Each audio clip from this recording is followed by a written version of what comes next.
আসসালামু আলাইকুম রহমতুল্লাহ। আলহামদুলিল্লাহ, বর্তমান অবস্থান করছি মক্কা হারাম শরীফে। আর কিছুক্ষণ আগে জুম্মার নামাজ শেষ হয়েছে। সকল হাজী সাহেবগণ নিজ নিজ হোটেলের দিকে ফিরছেন। আলহামদুলিল্লাহ, এই প্রথম একটা জুম্মার নামাজের পর এত ফাঁকা হারাম শরীফ দেখা যাচ্ছে।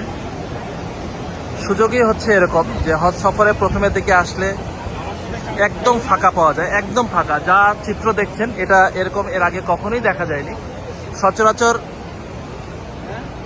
জুম্মার নামাজ ছাড়া অন্যান্য নামাজগুলোতে এর থেকেও ফাঁকা থাকে। তো আজকে থেকে ইনশাল্লাহ আপনারা রেগুলার আপডেট পাবেন।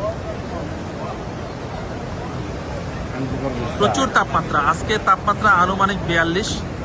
তারপরেও হাজী সাহেবগণ রোদ্রের মধ্যে আল্লাহ পাকের সন্তুষ্টি অর্জনের জন্য আলহামদুলিল্লাহ জুম্মার নামাজ আদায় করলেন। প্রচুর রোদ, প্রচুর।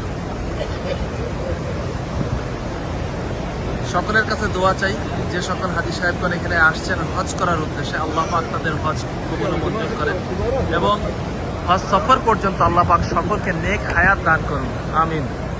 এবং যারা আজকের এই অংশটি দেখতে পাচ্ছেন আমার ভিডিওর মাধ্যমে, আমি দোয়া করি আল্লাহ পাক আপনাদের সকলকে হজ ও উমরা করার তৌফিক দান করেন। সকলের কাছে দোয়া চাই যেন আল্লাহ পাক এখানে বারবার আসার তৌফিক দান করেন, আমিন।